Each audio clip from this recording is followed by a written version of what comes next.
Welcome to Books and Boulders, the podcast where we take a break from climbing, sit back, and dive into the world of adventure books. Let's go!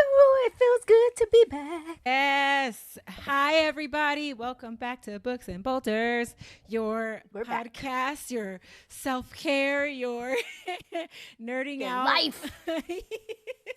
Your identity. No, just kidding. We are back again with another book. The next couple of weeks, we're going to be reading Written in the Waters. I took my sleeve off because, well, you have a library book, so it's probably attached. Good for you. It is very much attached. Yeah. So, and it's a 14-day loan, which means I am going to owe some money because I am not returning this in 14 days. It'll be like 3 cents. Yes, and that's why it's okay. I'm down to support the library in any way I can, including paying late fees. Yes, consider this your civic duty. But yeah, we're reading Written in the Waters by Tara Roberts. I'm super excited about this book. Just to give like a quick gist before we kind of like do some check-ins and get into the book. The book is the story of a woman who joins a team to do archaeological research on slave ships, and in doing so she discovers quite a bit about African American history, about herself. So yeah, I'm super excited about her journey. That's kind of all I know about it, and I'm super excited to really dive into her journey. But before we get there, how are you doing? I would love to say that I'm doing good, but it's been raining for 3 days. And it's not that like summer rain vibes. Like we're not on that Carl Thomas, like just laying in the bed. Like this is romanticizing like, rainy weather. It's like fall rain. It feels like fall right now. Oh. And I hate it. I am ready for summer. I'm ready to be hot.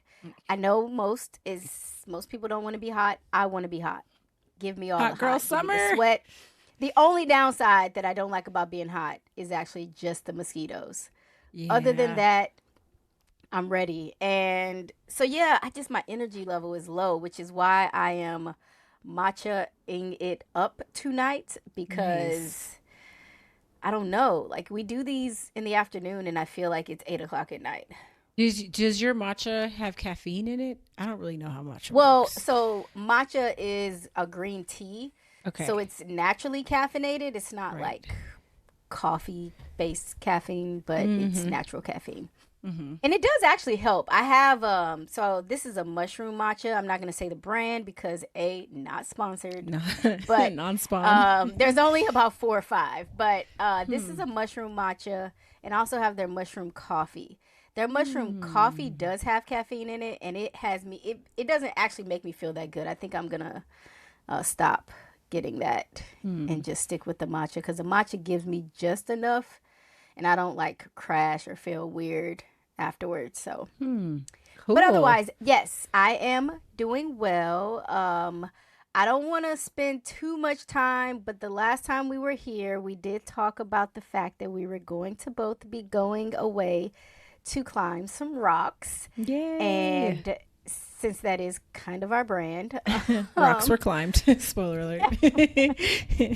I went to the Red River Gorge for the first time ever. That's in Kentucky? It is in Kentucky. Okay. And it's very Kentucky. Oh. It's one of those places which I feel like most climbing areas, even my favorite climbing area, you get off the plane and you got to drive an hour before you even get anywhere to the climbing. Mm. And so in this case, I was on a retreat. So we had to kind of wait. And so I went to a climbing gym and I did climb a little bit. I climbed ropes. I climbed boulders. The boulders, I couldn't rock with the boulders. I'm very much about to announce my bouldering retirement. Yeah, I hear that. Soon. I think I just, it's funny because I've climbed with older people who are like, "Oh yeah, these knees aren't made for bouldering. I'm too old. I can't boulder anymore." And while I'm not that age or even having knee issues, I do feel like one of those people where I'm like, yeah, bouldering, that's that young person sport. I can't do that young person Seriously though. thing anymore. Yeah. No, for real. I'm I just, agree. Actually. Yeah. yeah. It just seems like So, so injury prone. Like I've never actually injured myself on ropes, but like bouldering, I have injured myself like 4 times. and see, sadly, I'm completely the opposite. Hmm. But I'm not going to reiterate my why I don't boulder or can't boulder, really Hmm. is more the term. Hmm. But I just in a gym, it just does not excite me. I'll be honest, like I don't even Hmm. want to go to bouldering gyms anymore as often as I used to. Like I don't even have the desire. So Hmm. unless I have, and I'm starting to work on climbing partnerships Hmm. or rope Relationships. partnerships. There it is, relationships. I am working on developing some relationships because although I have yeah, technically I have no gym memberships. Hmm. So I just kind of latch on to whomever is like, "You want to climb?" I Hmm. do. Hmm. And they know that I only want to climb on ropes if I'm going with another person. So, yeah, I'm in this new era, but the Red River Gorge was cool. I will eventually post a video that will be on my other YouTube channel and I just I think it was refreshing to climb things that were overhanging Hmm. because it just was kind of nice to fall and not hit any walls. Not Hmm. that I, well, I did fall, which it was like the last climb and it was a boulder Hmm. climb. It was very much a bouldery climb, which I guess is the style in that area. And now And that I sorry, know this that, is ropes or you were doing ropes? yeah, Okay. And this it was was outside? ropes. Uh huh. Okay. This was Okay. outside. And I do want to go back because I will say it was very well protected. I have no Nice. interest in leading, Yeah. but I will top rope and follow. Nope, I won't follow. I'll top rope. You mean um, like cleaning gear? yeah, I'm not doing that. I'm not doing that either. Just give Was it me up and trad get me down. climbing or sport Oh, or heck no. Just sport. Well, it oh, was okay. top rope. So the people we were with just set up some top ropes for Okay. us From the top. Okay. and so like the first day there were maybe like 4 or 5 climbs. I think I did 2. I was Wow. very conservative in my climbing. I wasn't even sure I was going to climb. Yeah. And it was it was weird for me just because I'm so in my head and I really didn't want to like tell everybody my business and make it a whole thing, but I just had to be very cautious and you know Hmm. how climbing is. It's so social and it's like hee. Hmm. But I'm like, yo, can y'all be quiet? I gotta focus. Cause well, that and like the further away I get, the more paranoid I get that my Hmm. belayer won't be able to hear me if something's wrong. So Hmm. when people are like loud and talking and I'm in my head and freaking out, I'm just like, ugh, Yeah. I'm not there yet. But it was a step. It was a Yeah. step to helping me with my trauma. So I'm glad I did Cool. it. And Good for I'm just ready for you. I'm gonna be home for another month and a half before my next trip, so I Woo. can baby my babies and Yes. get them growed up. So Did you feel like it was sandbagged or was it pretty fair for the no, grade? yeah, Okay. it was good. Well, Nice. it was. Well, I mean, we were in a few different areas, Hmm. but I will say, I think they were pretty much true to grade. There Okay. was one climb that was graded harder and felt easier, and then there was one that felt harder that was graded easier. Hmm. And so I didn't do the one that everybody said they were like, oh, that was easier than that one. But just seeing how people were struggling on it, I was like, nah, I'm okay. Yeah. Hmm. So I don't think Red River Gorge is sandbagged. I think it's really Cool. accessible. There's a lot of climbing, so that's why I'm really fascinated to go back potentially. But it was cool. I Nice. had a time. I'm not gonna say I loved Kentucky, real talk. Yeah. Like Who says that? it it's like Somebody does. Tennessee. Sorry if you're from Tennessee, Kentucky. could I live there? Probably, but sometimes I think about that. Like when you go climbing an area like Vegas, I'm like, oh yeah, I could live here. Yeah, You know, for the climbing, I for could have a sure. little, I could have a winter home here. You know, Yeah. but no. Yeah. Well, So cool. yeah, enough about me. That was boring. Congrats. Yeah, no, it's Yeah, great. Yeah. You it discovered a just new seems so. place. Yeah, yeah. That is a new. That is adding a new crack to my checklist. Yeah, cool. I want to check it out. I'm curious. I'm curious.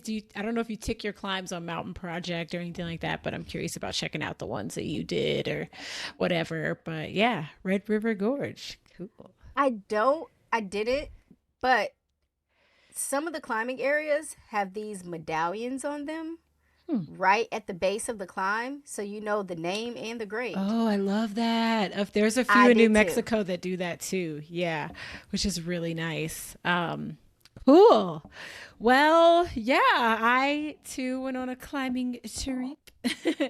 I went to Las Vegas. It was my first time climbing in Red Rocks, another place with a lot of freaking climbing. Like, holy shucks, there's so much climbing there. All types of climbing, trad, sport, bouldering. And then not too far away is this place called Mount Charleston, which I think is mostly sport climbing. And we did a little bit of climbing there. And it was cool. My partner who I climb with has been there, like my boyfriend. He's been there a couple of times.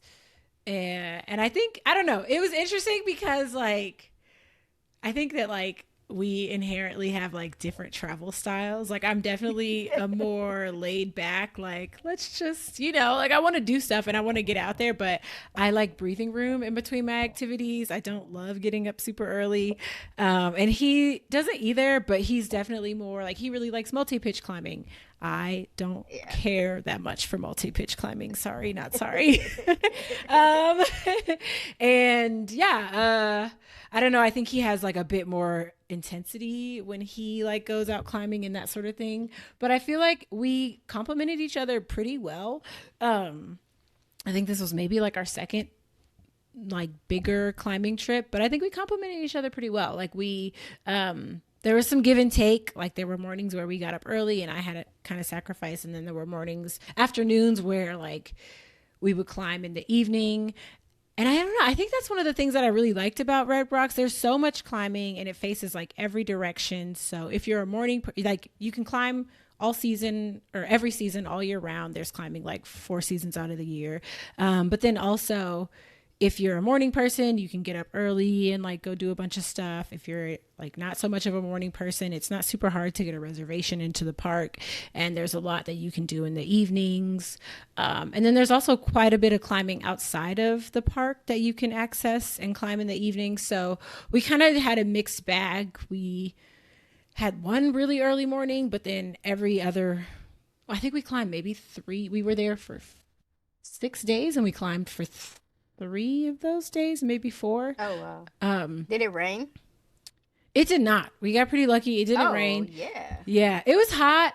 Um, but the last day we got really lucky because the weather was like pretty cool. It was like, I mean, for Vegas, it was like in the low 70s, and it was fairly breezy. So yeah, got fairly lucky with some cool weather. And yeah, I don't know. It was like my perfect climbing trip. Like it was very, very mellow, very chill. We only did one multi pitch and he led both pitches. We got to the end. There was a guy free soloing the pitch. It was called. Mm-mm. Mm-mm. Mm-mm. Mm-mm. Don't do that by me. Do not. Do not. I would have went home. Yeah. I know. I was like, wow. It was called Physical Graffiti. He led both pitches. I think I could have done the first pitch pretty easily. The second pitch was like this like crack climb, which I am not a crack climber, but it was this crack climb. It was like a flared crack. So after I did the climb, I read the Mountain Project beta and a lot of people said you could stem it, but I think you could have crack climbed it too. By the time we finished, it was dark. Oh gosh. Yeah. So I had to climb like the second half of the second pitch in my headlamp. But yeah, it was cool. It was really fun. I was grateful that he did the climbing for that one. And yeah, I don't know. It was just super chill. Red Rocks is beautiful. One of the days we went out, there were a bunch of wild donkeys, and we could just hear them all day, and they were so cute. And then by the time we left, so we could hear them all day, and then when we left, like we were hiking out like right after sunset, and we could like see them walking in pairs. Apparently, donkeys they're not monogamous, but they do find best friends, which is really cute. But yeah, so that was cool. Yeah, it was great. I had a great trip. We did some other Vegas-y activities, got to see Cirque du Soleil show, and stuff. And then when it was too hot in Red Rocks, we went to Mount Charleston, and Mount Charleston's like a little bit higher elevation. I don't actually know the type of rock. I want to say limestone, but it's kind of like this really sharp, which I kind of like, but it's like a really sharp kind of sticky rock. And there's a lot of sport climbing there, so that was like a nice kind of like way to escape the heat and still get to be outside and do stuff. But yeah, I had a great trip, and then I went camping last weekend for my birthday. So Yeah, yeah. happy birthday. Thanks. Happy birthday. Thanks. I do want to know, I have a real question though, Yeah. the most important question. How many trad leads did you get to add to your belt to get to your SPI? Yes. Okay, so I want to say I did 4 trad leads. Let me try to remember the names of the routes I did. Oh goodness. Um I can't remember. It's okay. It would have meant nothing to me other than I'm just glad that you got up, you got Yeah. down, you're safe and sound, and Yeah. I did that's it. 4 trad leads though. Um I did 2 top ropes above like a 510, and then I did a couple sport climbs. But yeah, I got 4 trad leads. I rounded out. I need 40 to qualify for the SPI assessment, and those 4 got me right to 40. So I'm still gonna keep trad climbing, but it's just nice to kind of like have that milestone reach. So yeah, Yes. Oh, that yeah. is awesome. We're gonna have another Black Girly guide. Yep. Ooh, Oh, I yeah. love it. Cool. Well, that was fun catching up. Shall we dive into the book? Le Yes, book? this is such a shift. Like I know. uh to go from a climbing book to a very different kind of adventure, to say the Yeah, we're going least. up. We were going up. Now we're going down. Yeah, right. Maybe next time we'll stay on the land. I don't know. Yeah, cool. Well, yeah, I'm super excited to dive in. Chapter 1. So yeah, I think we're just kind of getting to know. I don't know. I think it's interesting the way she kind of like shares her story. She kind of like alludes to certain things, but really gives us the meat of what she's doing more in chapter 2 and 3. Mhm. But all we kind of learn is in chapter 1 is that she's in Sri Lanka for a wedding. She has to travel a bunch to get to this beach where she wants to do some scuba diving.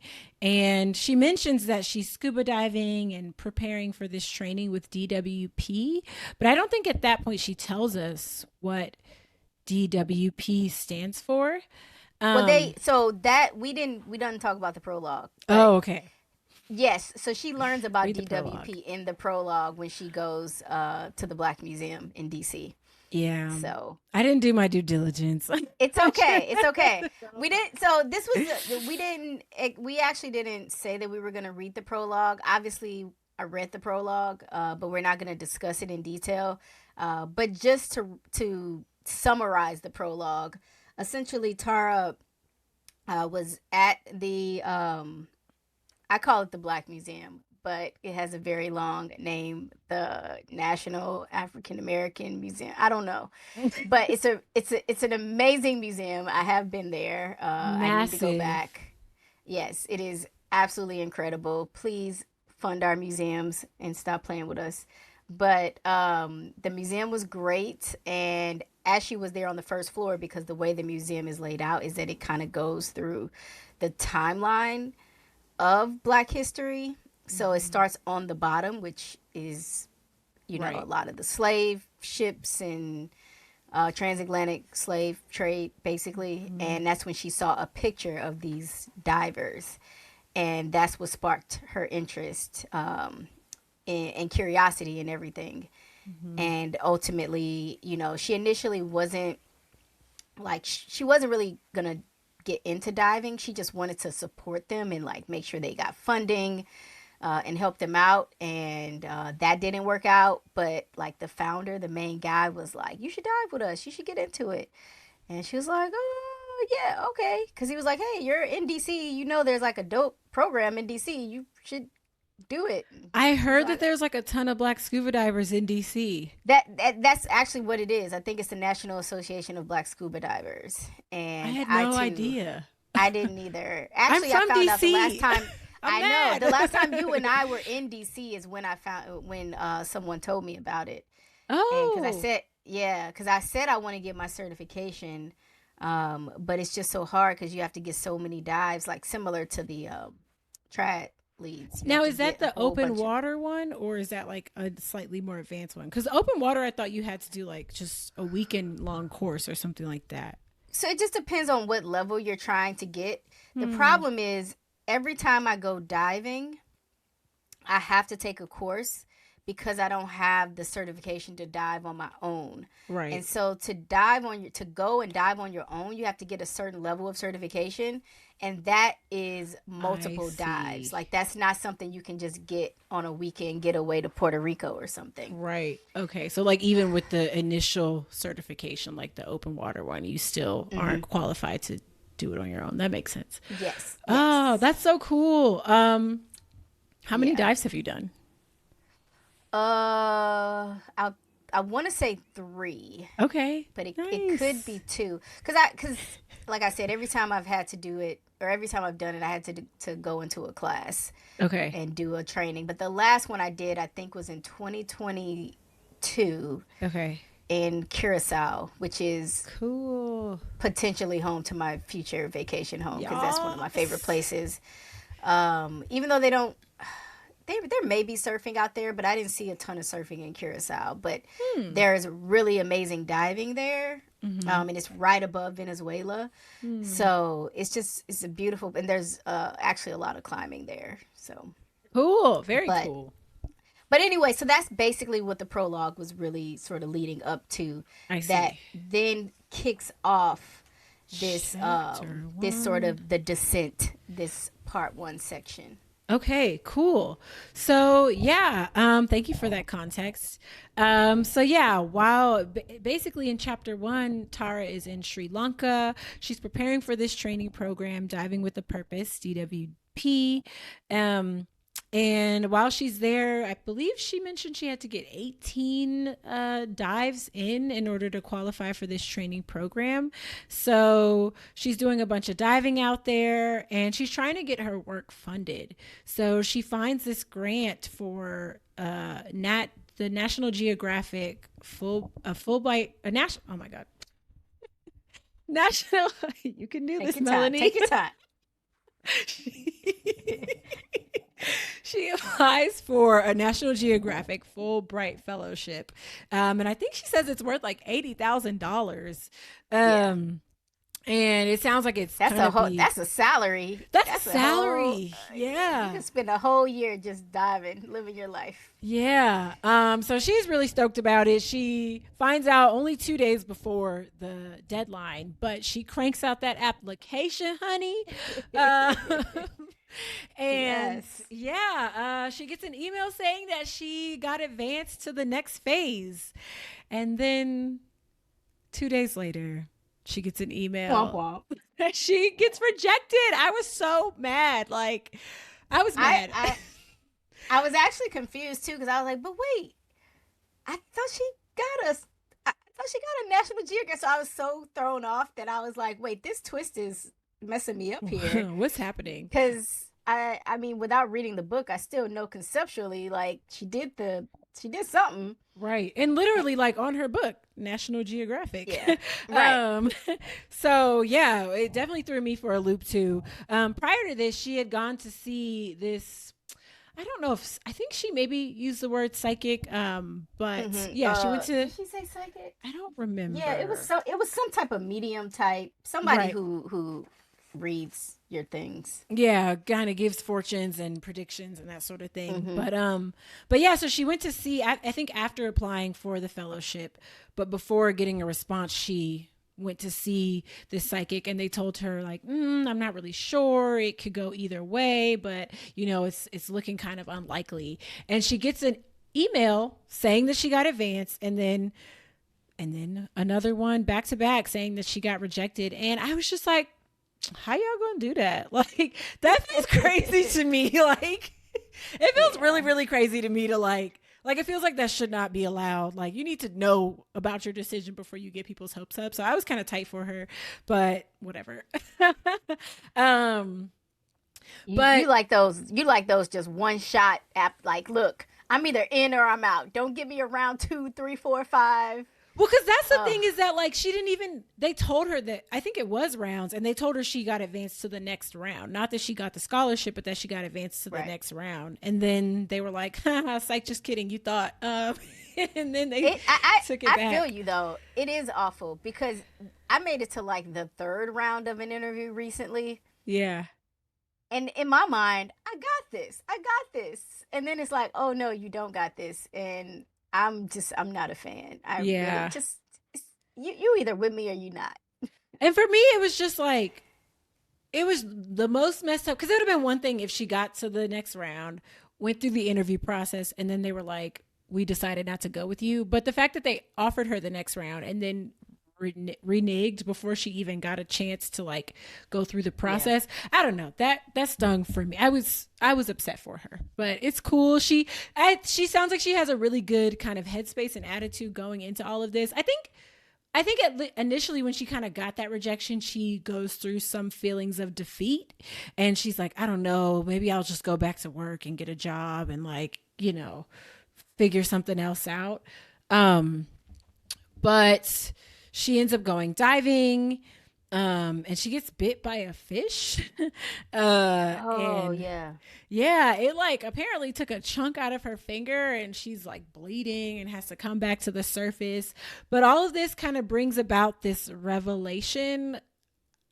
I wasn't in her brain, so I can't connect the dots exactly, but I think that she just through all of this experience, she kind of has this revelation, and it brings up these thoughts of I'm not super familiar with like Arishna religion and culture, but I know she mentions that Yemaya is the goddess of the water, and that's kind of included in her revelation. And she sort of decides that, like, maybe this fish was a messenger of some sort, just kind of letting her know that this journey is going to be tough, that there's going to be some ups and downs, but that you kind of have to follow through and see it through. And so she does. She kind of resolves that, like, whatever it takes, if I have to get by on scraps to kind of Yeah. like see this through, it's important enough that I'm gonna do whatever it takes to execute this vision. um and so Ramen every night. yeah, living That that kind of life. yeah, that college student life, like that bootstrap life. But she commits, she makes up her mind, and she heads to Thailand at the end of the chapter to complete her dives, and that brings us into chapter 2.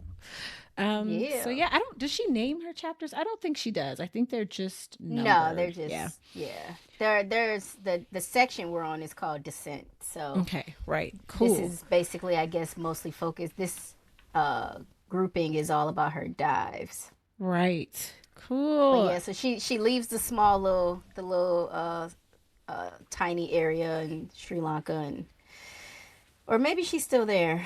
I don't know. But Well, by the end of the chapter, she does head to Thailand.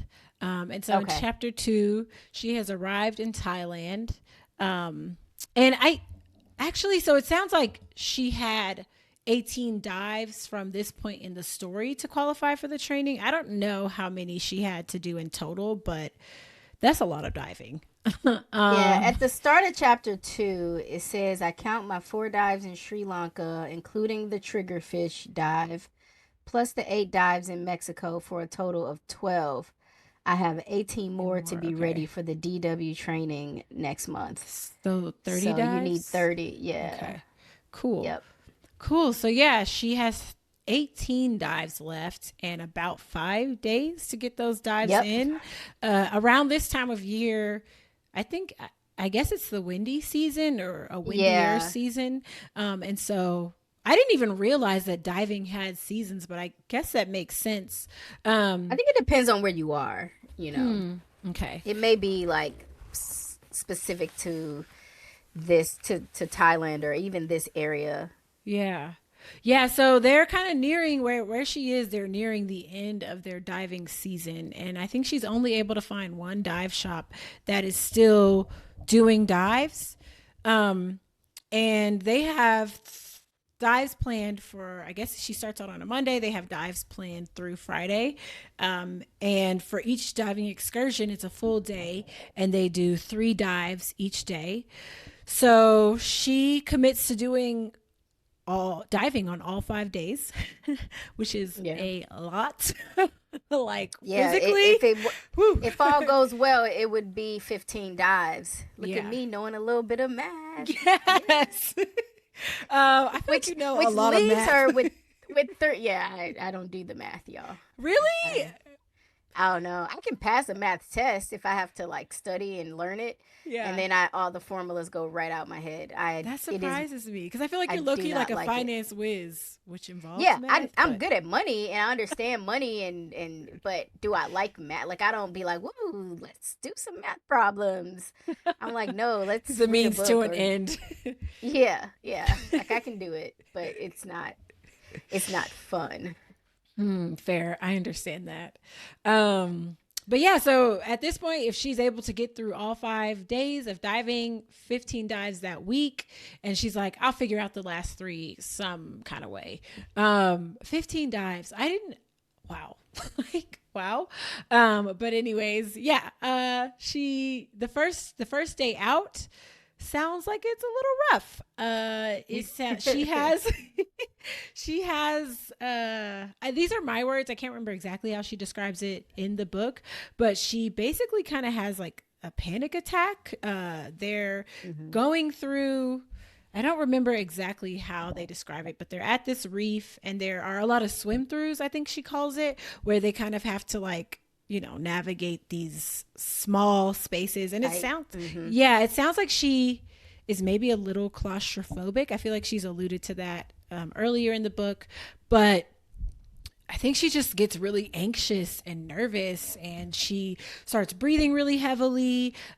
She gets really claustrophobic going through these tight spaces. And then there's this particular style of, I guess, breathing that you Mhm. need to master to really do well in scuba diving. And I don't, God, what did she call it? I should I write don't it know down. I don't know the name. I do know there's two main keys to the breathing. I Yeah. think I think one, breathing affects how quickly you run out of air.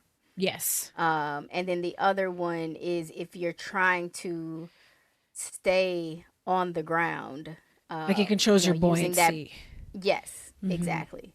And Yeah. so she was talking about that because I think there was even like a buoyancy class that she was supposed to take or something, and she blew it off and was clearly regretting doing that. Yeah, yeah. It sounds like having that. I think she called it neutral buoyancy. There might be Yes. another term for it too, but it sounds like really mastering that was crucial to kind of like navigating those tight spaces because I think otherwise it was really easy for her to scrape the top of the tunnel or the bottom of the tunnel or the sides. That was a really interesting thing that I learned. I've only been scuba diving one time, but once I kind of learned how to breathe well, it made such a big difference because they give you the little thing where you can kind of control Hmm. your buoyancy and it just shoots you up like 2 feet or down 2 feet.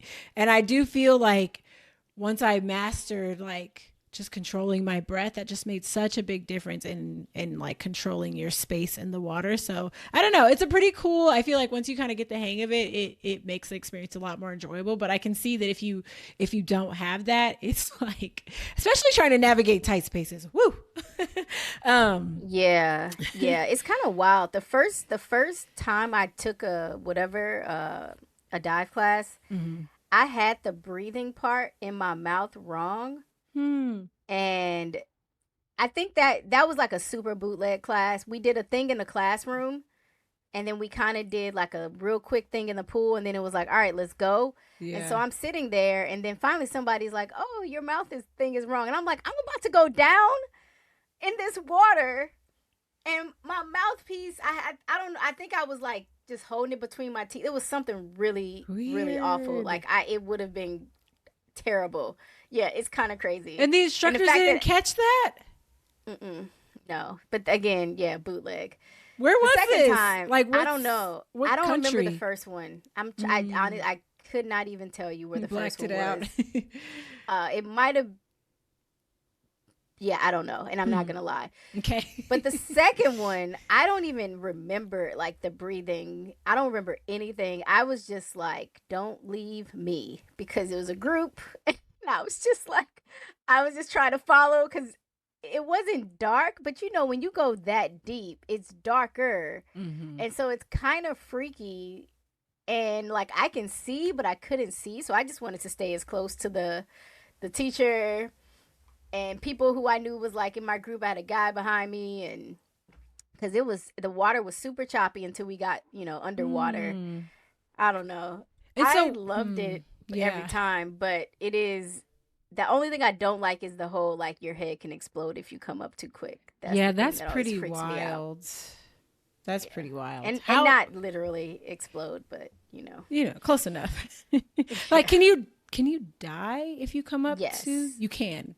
I think so. Wow, that's Correct. Feel wild. free to correct me, divers in the world. Yeah. But it is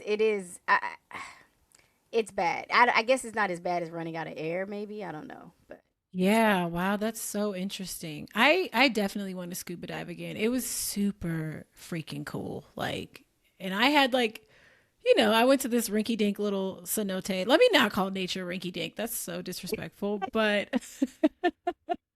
it was like fine. But it was still Yeah. really cool. Like, God, it was so cool. I really want to do it again.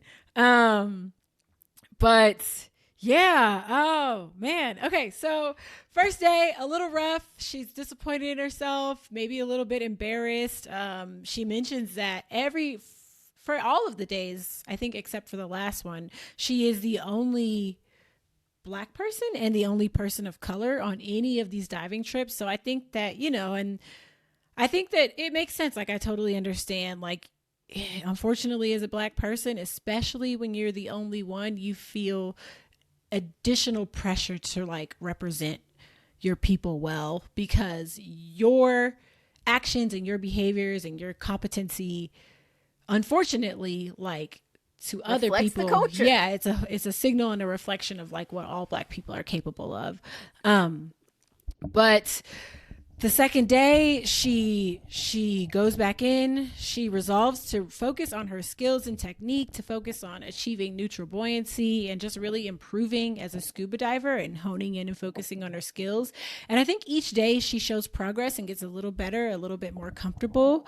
On the last day, one of the fellow divers was a photographer who was also a person of color, and she takes these pictures of like small life and features. And I think for Tara, it's kind of a reminder to just pay attention to the details and, yeah, not get swept up and lost in kind of like the bigger picture and overwhelmed by all of that, but to just really kind of like appreciate and savor the details. And then she kind of heads back to the US. She wraps up her travels, and is planning to head back to the US for training. On her last day in Thailand, she goes to the beach. She meets a single mom and her daughter, who are black, and they end up kind of having a connection and spending the afternoon together. It sounds really sweet. The little girl is just like really excited to be in the water and be playing in the ocean. And she spends a lot of time reflecting. This kind of like segues into her reflecting on her relationship with her father. So she was raised in Atlanta by a single mother. And what's really unfortunate is that, it sounds like her father didn't really show up for her, but not because he didn't have the resources to. I think he just unfortunately had a really skewed perception of what his priorities and his values. So he definitely put his career first. He ended up being, it sounds like, very successful. He, gosh, I can't remember the college that he went to, but he ends up heading to graduating college and then returning to that college to become, I want to say, the chair of a department, maybe, but definitely like someone higher up. Yeah, and I don't know, that just really sucks. That just really sucks that it sounds like he had the resources to be there for her and take care of her, and he And just decided to have a whole new family with a white woman. Yeah, literally. Nothing against white women, but Yeah. it's like you just. I mean, here's the thing: you could have moved on and still maintained a relationship with your daughter, Right. But now you got these two sons, which apparently they didn't have a good relationship with him either. So I don't know. And I think him and his wife got divorced, maybe. Yeah. Mm-hmm. So I don't think being raised by him would have done her any favors, but I can understand that absence. Yeah. I have not been quite in that situation, but in a weird way can relate. So, Yeah. Yeah. I remember in the book reading that her father's best friend, who I think is her uncle by marriage, basically said that her father's three goals in life were, to be, I don't remember all three of them, but one of them was to kind of like be a higher up at the university that he went to school at, which he achieved. And then another one he mentioned was to marry a white woman. And there's a lot that we can unpack there, which we won't get into today. But, that may have to be like a bonus episode of breaking down Black trauma in America. Yeah, totally. I think, of course, obviously, no shade to white women or white people. But I think that it's just kind of like an unfortunate kind of mindset that a lot of like more successful Black people, in particular Black men, have. And obviously not all Black men, but there's just an unfortunate mindset that like Black women are just not valued as highly as women of other backgrounds. And yeah, again, a lot to unpack there. Maybe we'll come back to that. But I think what's less unfortunate is the fact that he married a white woman, and what's more unfortunate is the reasons, more than likely the reasons why he chose to marry a white woman. But either way, she kind of has reflections on that, and we learned a little bit more about her background. And she also reflects on her choice not to have a child in pursuit of her career. And this seems like a really sensitive spot for her. I think for a really long time in her life, she really wanted to have a child, and she put a lot of effort and intention into making that happen. But through a series of she wanted a partner. She didn't. Yeah. Yeah. She did want a partner. I think at one point she was considering maybe like having her best friend be a sperm donor. But he ended up, I think he agreed to it, but he ended up dying just unfortunately and suddenly. And so that didn't happen. Yeah. And she put off kind of her goals and her vision for having a child for a long time. And when she finally returned to it, I think she put a lot of effort and intention into, again, trying to get pregnant, trying to have a child. But she hit menopause, and it just was too late. At age 40. Yeah. That was wild. What age do women normally hit menopause? Not 40. Earlier or later? It's not 40. I have not hit menopause. Yeah. And I'm 43. So okay. No. Okay. No, I think it's usually like it's considered a middle age thing. So I think technically around 50. I was gonna say I feel like my mom hit hers like when I was in high school or something. Like probably well into her 50s. There can be early menopause. Yeah. There is a such thing as early menopause that can happen in the 40s. I feel like I should know that as a woman, but oh well. They don't teach us a lot of things. It's just where we are. But yeah, but I mean, once you hit menopause, yes, the chances are almost non-existent. Like this chapter really hit for me too, because I always thought I would be a mom. Like, always. You could never have told me. Like, I had already had my kids' names, Jasmine and Jacqueline. I was like, oh, they're gonna be Jazzy and Jackie. Don't ask me why I wanted twin girls, being like the most non-girly girl in the world. Wanted to torture myself, I guess. But yeah, I mean, I haven't hit menopause, but I do know that like the likelihood of me, and I feel the same way though. Like, I don't want to have a child just to have a child. I want to have a child to have a family, and I want that family unit vibe. I don't, otherwise I'm like Tara. I'm just gonna travel and do me, because that works too. But and I never, I kind of always looked at it like the mom and the daughter. Like, my kid's gonna go have a better passport than I did.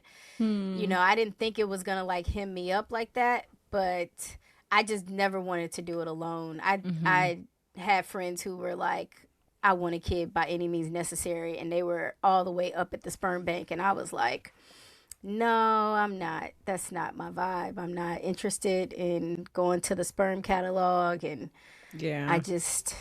I don't know. But it if it's not meant to be, it's not meant to be. I think for me, I just wanted to leave a legacy, which is, I guess, my ego. It's like, oh, I'm just too great of a person to just leave this earth and not leave any remnants of me behind. But I guess just my actions in life have to be. It is so, this is a whole nother conversation for another day, but yeah, it sucks that like we have that time constraint as women, and men, people of the male persuasion kind of have a lot more freedom. Just shoot the club up forever. It is annoying. I agree. It is so, like, I need a Black Mirror episode to come to reality. I need someone to come up with a way, because it is so unfair. Yeah. That you can spend so much time focusing on your career and being successful, and it's like, oh no, we want you to be a trad wife, and that's the way you should have gone about it if you wanted to have a family. And it's like, yeah, very damned if you do, damned if you don't. Yeah. Yeah. Facts. It's rough. Yeah, I think she has this moment of just like, did I make the right decision? I'm not really sure, but it is what it is. This is kind of where she's at, and she kind of has to keep going with this journey. There's really no going back. So yeah, we kind of move into chapter 3. Wait, what? But that chapter ends. Oh, that chapter ends with her seeing this email about another grant opportunity. Yes. Look, I took a few notes. You sure did. Yes. I have that in my notes, and I just like skip right over it. But right, no, that was a pivotal moment, because that's when I had my aha moment. I was like, oh, right. okay, I see what's happening here now. Right. Okay. Yes. And so, in the same situation, she got 2 days to apply. Yeah. She gets an email for a Nat Geo Storytelling Fellowship. A little bit different than the Fulbright Fellowship. Less money. I think this one was $30,000. And also looser constraints. So I think for the other one, there were constraints around the country you could dive in, or the countries you could dive in, and also having to speak the language of those countries. And this one, there weren't those kinds of constraints. But again, yeah, she had 2 days to get her done. So she's just furiously typing. On her at the airport, on the plane, when she gets off the plane, while she's waiting for her ride, and she submits it right before she goes off to join this workshop. Now we're in chapter 3. Sorry, and now we're in chapter 3. I stopped you from going too hard into chapter. I just wanted to make sure that we noted that chapter 3 ended with a nice little cliffhanger. Yes, that was important. Thank you for that. All right, chapter 3 is kind of a meaty chapter, but we're gonna get through it.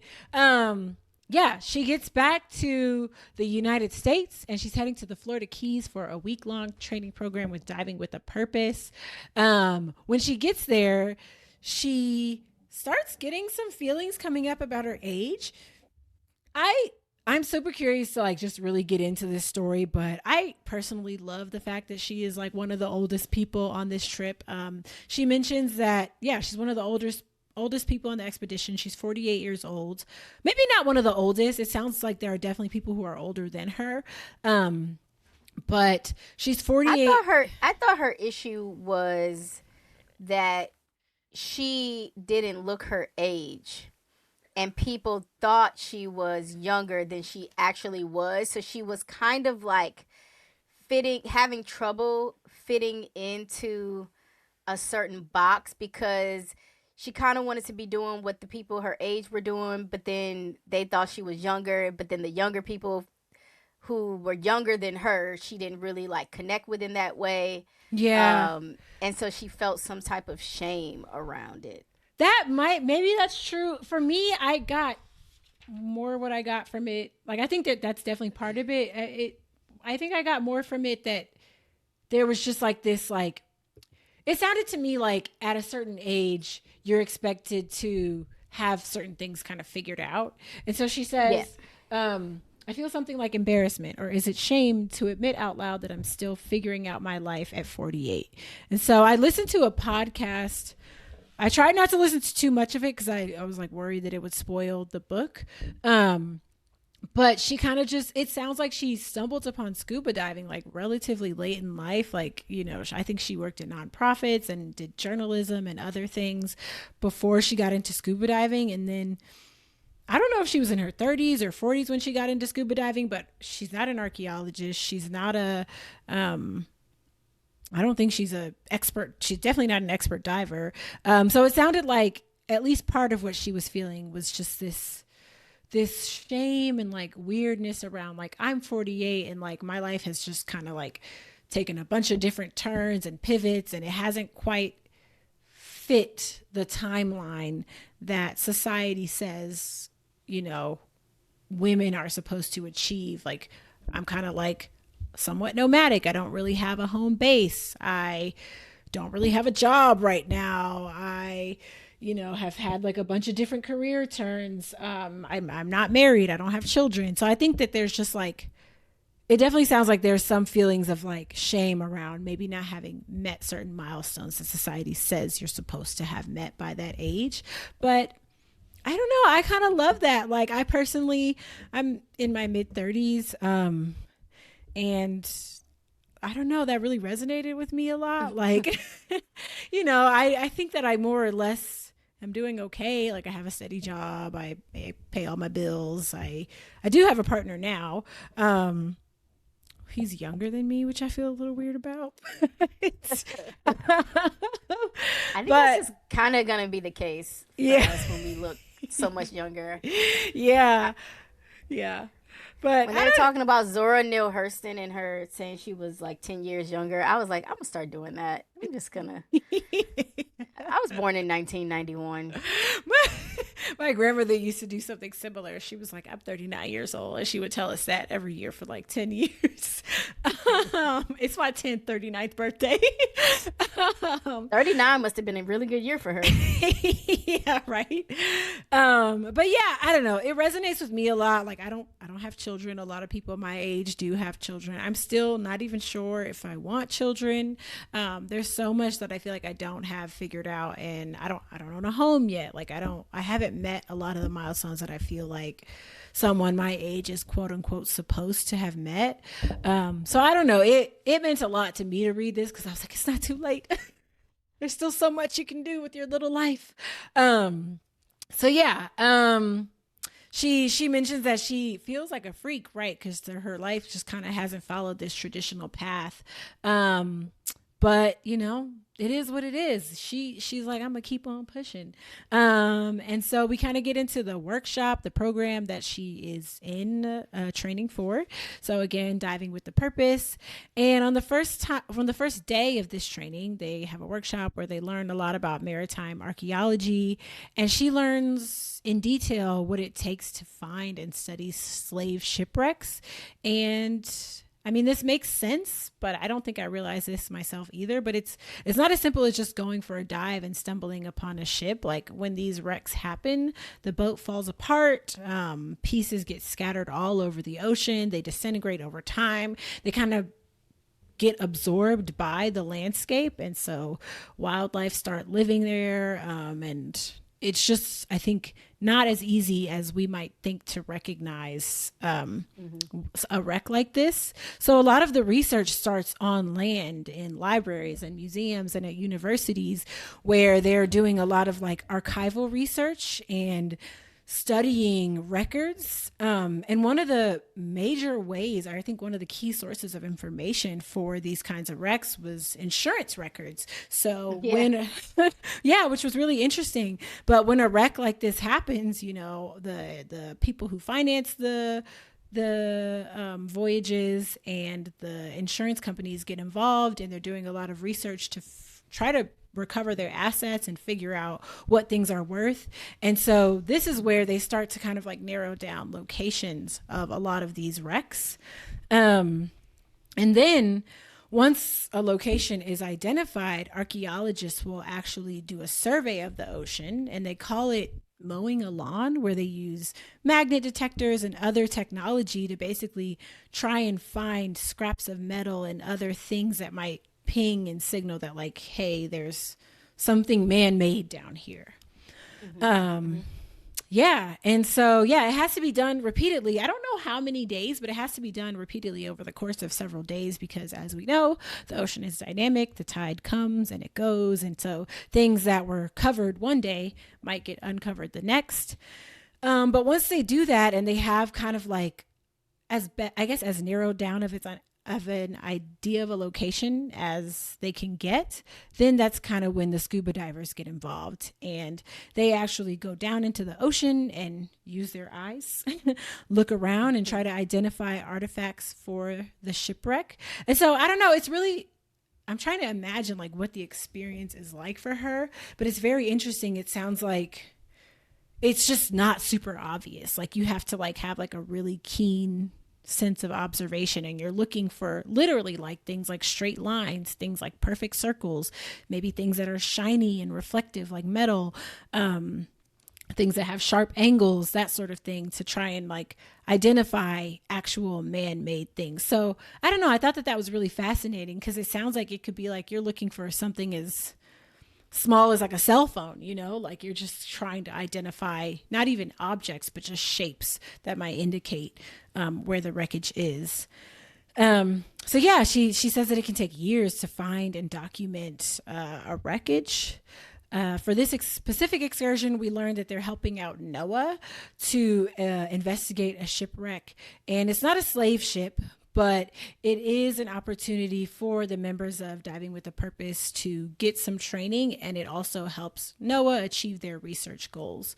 So after a couple of days, maybe a day, I think, of ground school training, the crew finally gets to dive and explore the shipwreck. And Tara it's starting out a little rough once again. She's kind of having a time. I personally related with a lot of this. We were just talking about math and how that's not really our thing. Math and drawing, like, yes. I'm sorry, can I just be like the camera person or something? I just want to take photos and video. Like, right, she's a journalist. But yeah, I think I would have really struggled with this. This would have been where I might have considered seriously throwing in my hat. Like the diving and the exploring the ocean obviously sounds amazing, but then it's like, right, we're getting to the real work of what it takes to do something like this. And it is highly technical, a lot of drawings, a lot of measurements, some mathematics. I guess geometry is math, but it's less like calculations and more like using geometry to kind of like map out what is going on under the ocean. And yeah, I would have struggled, because I am not artistically inclined whatsoever. At least not in terms of drawing or visual. That's what's so fascinating, because it's like that wasn't a requirement, but for the program. Important, yeah. Yeah. But it seems important, like especially when she's looking at other people's drawings and they got these like Mozart pieces and stuff, and she's over here looking like peanuts. I would have been like, look, this all I got, y'all. Like, I got as long as I got the math right, but this isn't gonna look pretty. Right. Which, and they were doing that so that they can go back and make 3D printings of Mm-hmm. these objects. So that's why they were really trying to like get the precise measurements and all this other stuff. Yeah, it was interesting to hear him talk about or hear like the trainers and the instructors in her program talking about how important precision is, and then to know that like but also you don't have to be qualified to really draw very well. And I'm curious to see like what her sketches look like. Like, did it just need to be like kind of just a rough idea? Like how detailed the drawings themselves need to be? But it sounded like the measurements needed to be very detailed, very precise. And then also it is really important that you don't disturb the scene in any way, because even I guess just shifting something around compromises the information that you can gather, the integrity of the information that you can gather from that. So yeah, she's struggling. She's having a hard time. And like Tara, I'm right there with you. Like I would have been, I would have been going through it. But And that ego kicked in because what do we as Black women not do when we're struggling? Ask for help. Ask for help. We can do it all. We don't need nobody. Yeah. Yeah. So I think she, that definitely like increased her burden, because I think that like for a while she really did not want to ask for help. So she just kind of struggles, and I think by the third day, she's feeling pretty defeated, pretty down on herself. But someone comes into her room and kind of pulls her out of her head and is like, hey, y'all are about to see how bad my accent is right now. We're about to, I hate this word. We're about to like learn about the Guerrero. Jesus Christ. Oh, yeah. Guerrero. Guerrero. Get it. I can't. I'm not any better. I can't roll. I'm about to be like American AF, the Guerrero. Sorry. All our Spanish speaking listeners are like, how can you not say that? It's just roll the R. Just the texture of it in my mouth feels so wrong, but Guerrero. I'm gonna try. There's a trick, and I don't know what it is, because I'm reading. I told you I'm learning French, and French has a way of like, they're like, if you need to get that, you just gotta close your throat, and I'm like, oh, it really worked. Like they gave me a trick on how to like do some like garçon, and I was like, oh, that did work. I still don't do it, but it worked. Yeah. Well, so the Guerrero. I'm gonna at least try. Was a pirate ship that so her roommate comes in, tells her, hey, we're about to learn the story of the Guerrero. This is the slave ship that's essentially responsible for the mission of the DWP program. We find out that it was a pirate ship that sailed in 1827, and they cruised the Atlantic, basically hijacking slave ships and stealing the Africans on board with the intention of taking them to Cuba to be sold. This is something that's wild to me. Like, of course, I knew about the Middle Passage and like the transportation of Africans, but I had never, it's just so wild to think about the commodification of people.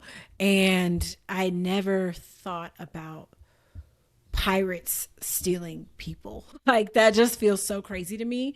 But that's what they did. At this point, it was illegal to trade Africans across the Atlantic Ocean. So there was a British slave ship that was kind of patrolling the area, and they spotted the pirate ship, the Guerrero. At this point, the Guerrero had hijacked a ship and had 561 captive Africans on board. And so this British ship pursues them, tries to take them down, but both ships end up crashing into a reef. At this point, 41 Africans drowned, which just sounds absolutely horrific for the ones that drowned and for the ones that ultimately ended up surviving. But God, what a nightmarish way to go.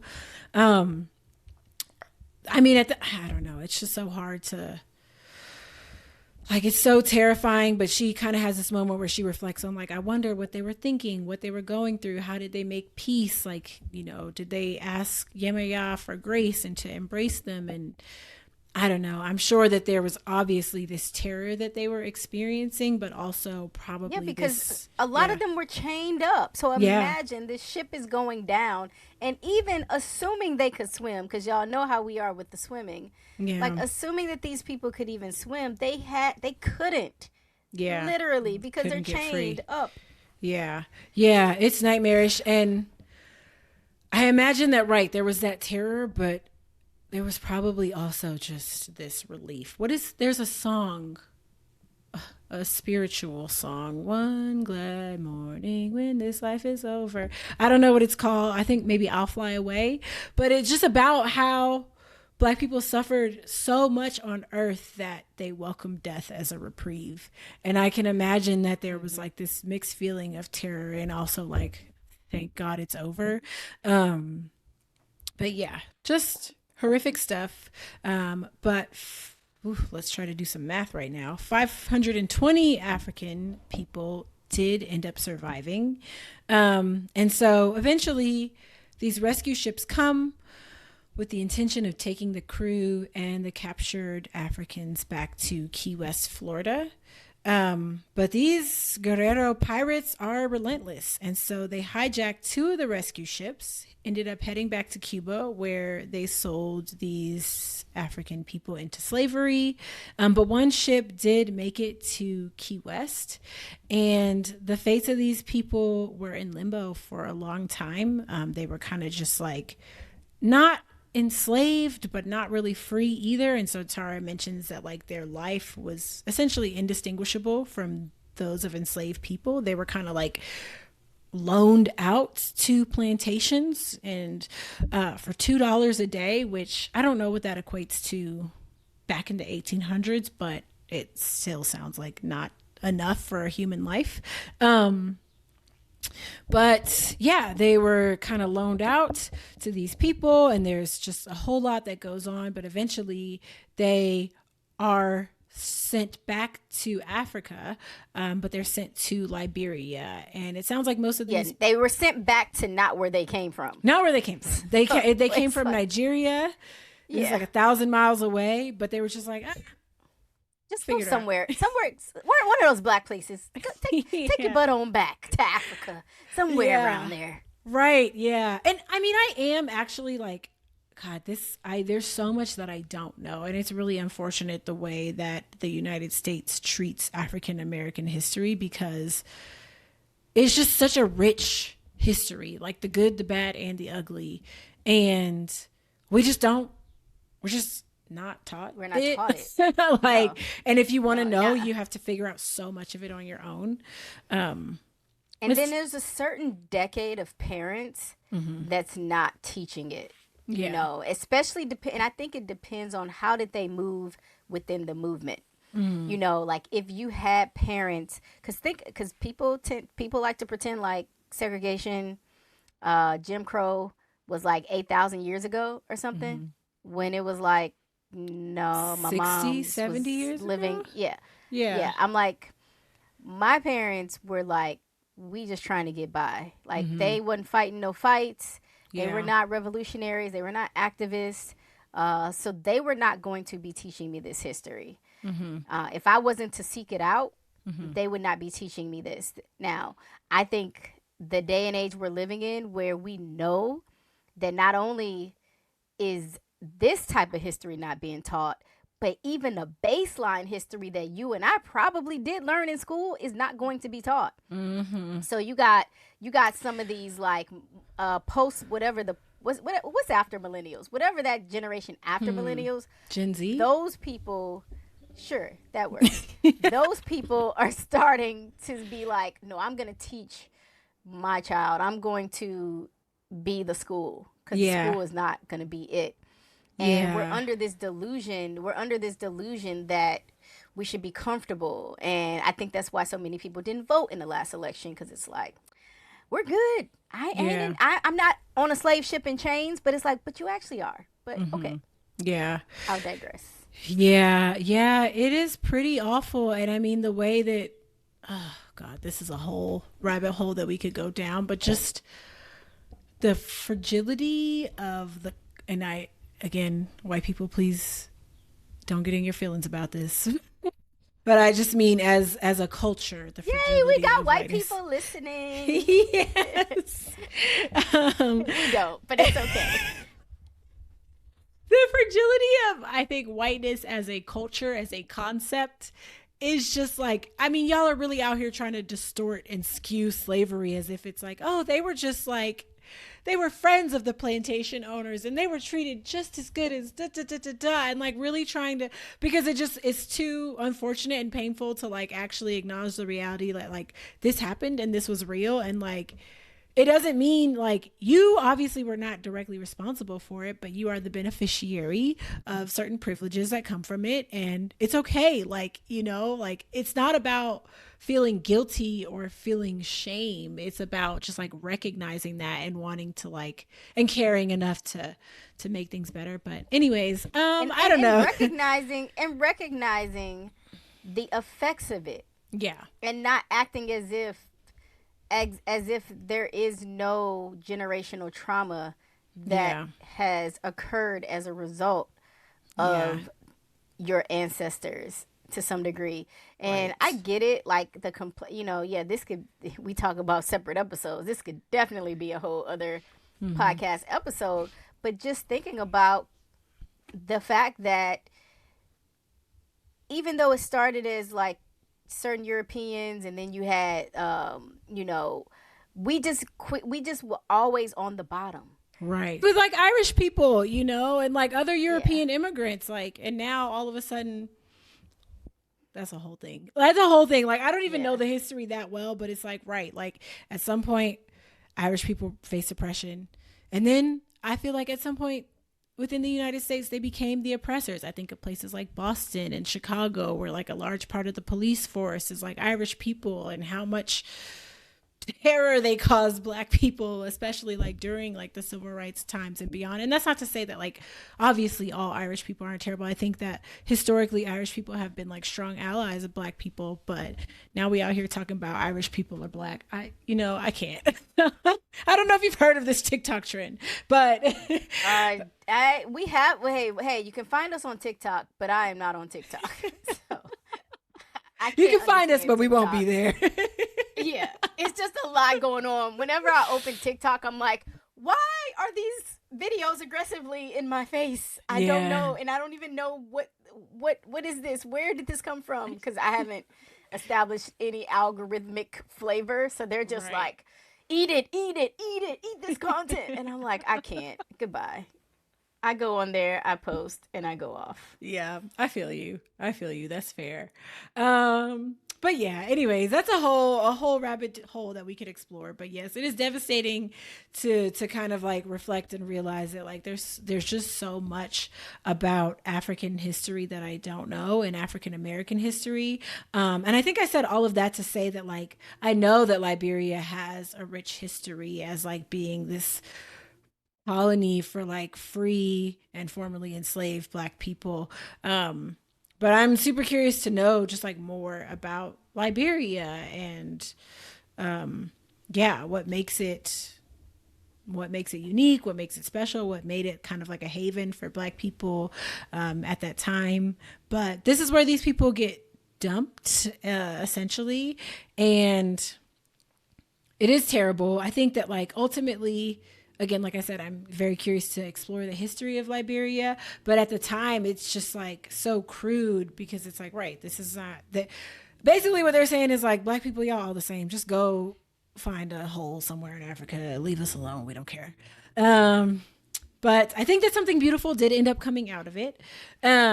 But yeah, researchers are still trying to figure out exactly what happened to the African people who were sent to Liberia. In hearing all of this, I think that Tara kind of just like has a moment of appreciation for the work that she's doing. And she ends up deciding, you know what, like in when these black folks were on the Guerrero and they had to kind of like escape after this wreckage, and they had to support each other when they were transported to America and then back to Liberia. Or not back to Liberia, but when they were transported to Liberia. She kind of like has this moment of recognizing that, like, right, it was a community effort, it was a collective effort. They had to work together and they had to support each other. And similarly, like, if I want to do this work, I have to kind of like work with the people on my team and not have this mentality that I need to do it all by myself. And so I think it really creates this perspective shift for her. And she realizes that, like, right, I'm working with archaeologists, engineers who have spent entire careers doing this work and figuring this stuff out. So it's no wonder that, right, their drawings and their sketches look like not Mozart, but like pieces of art. And that they're so well done and they're so detailed and that they are so good at this. They've been training for years and years and years doing this. Let me just ask for help. Let me use my resources and let me ask for help. And she does. And I think, I don't know how much her drawings improved, but it sounds like she was able to get support from her teammate, from her diving buddy, from the rest of the people on the crew. And yeah, she was able to at least keep up and get the support that she needed to really understand what she's doing. So yeah, towards the end of the chapter, she kind of like connects with some other people on her crew and checks in with them about why they do this work. Apparently, less than 1% of archaeologists are Black. And so, her teammate, a woman named Ayana, is like, it's no wonder that only 20 out of some 1,000 slave ship wreckages have actually been studied and explored. And she kind of just makes the point that it's really important, not only that these slave ships are explored, but that we are the ones doing this work because our perspective and our insight, the questions that we ask, like the sensitivity with which we treat this work is going to be entirely different from somebody who's white or non-Black.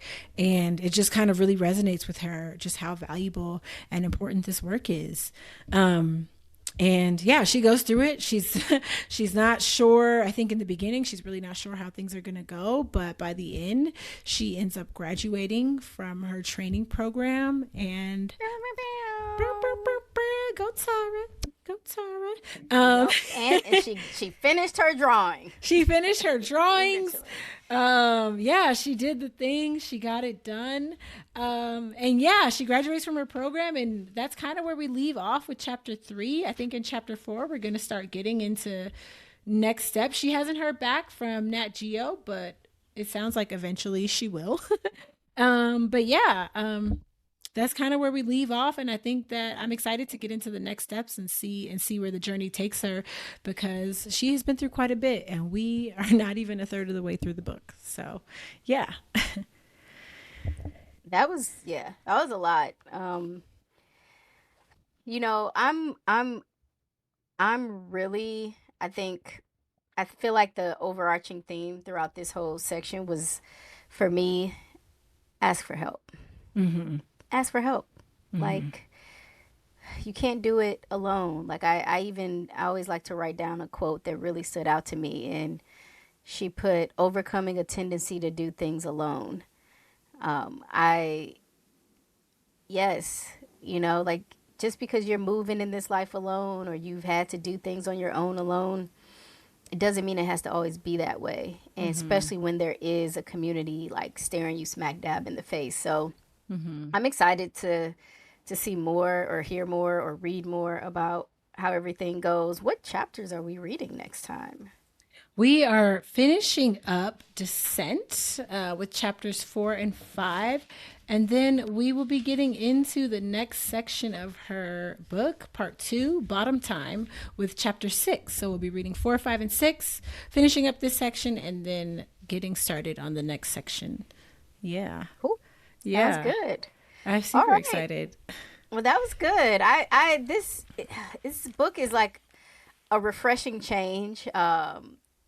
But it's always sort of like heart wrenching for me. It was kind of like my initial hesitations of going to see Sinners. I was like, Sinners. I don't want to see us. I don't want to see us like this. I didn't know what it was honestly, I had no idea what it was going to be about. Right. And this isn't a Sinners review or spoiler, but I just, like, without knowing exactly where this was going to go, just hearing it, just when things are right there, and this history that is so out there and you just didn't know about it, it's like, oh my gosh, I cannot. And I feel like we don't, even in school, the slave trade was not something we spent a lot of time on. And I feel like you could have talked about that. I mean, obviously, I guess if you did like African American studies in college, but like in high school, you just breeze past that. So you're like, right, oh yeah, the U.S. has slaves. So anyways, yeah. And the country didn't like black people for a while, but anyways, now it's all good. And that's it's like, y'all basically fine, how right? it goes. You got food stamps. You got the bus. You're good, right? Yeah. Yeah, it's a mess. But no, I'm looking forward to the next 3. And yeah, if y'all are with us, you can join our book club on our website. Everything is linked in the show notes. And, you know, we just appreciate y'all going along this ride with us and reading with us. And, you know, take your book to the bouldering gym. Don't be afraid to read in between your rest. Don't be afraid to rest. Whatever. Yeah. Yes. That you part. know, like, yeah, get outside. It's time. It's time for us to be outside. I don't know how I'm going to be doing these episodes when I'm in Europe, but we going to figure it out. Yes. As if our time difference wasn't bad enough, we're just going to add 6 more hours to it. That's okay. We'll make it work. I'm not too worried. We will definitely make it work. And hopefully I can join you for some of that time when you're in Europe. But that would be amazing. I would bring my whole camera set up so we could do a live. We could do a real in-person recording. Yes. Okay. We will chat. We'll figure that out, or I will figure that out. But yeah. If you've read Written in the Waters, or if you're reading along with us, please let us know your thoughts. We would love to hear some of your own insights and reflections. But yeah, until next time, have fun, get outside, move your body. Motion is lotion. And yeah, we will see y'all next time. See you next time. Peace. Bye. Books and Boulders, an adventure podcast produced by First Outdoor Company for climbers, readers, and everyone in between. Subscribe now and join the BB Book Club.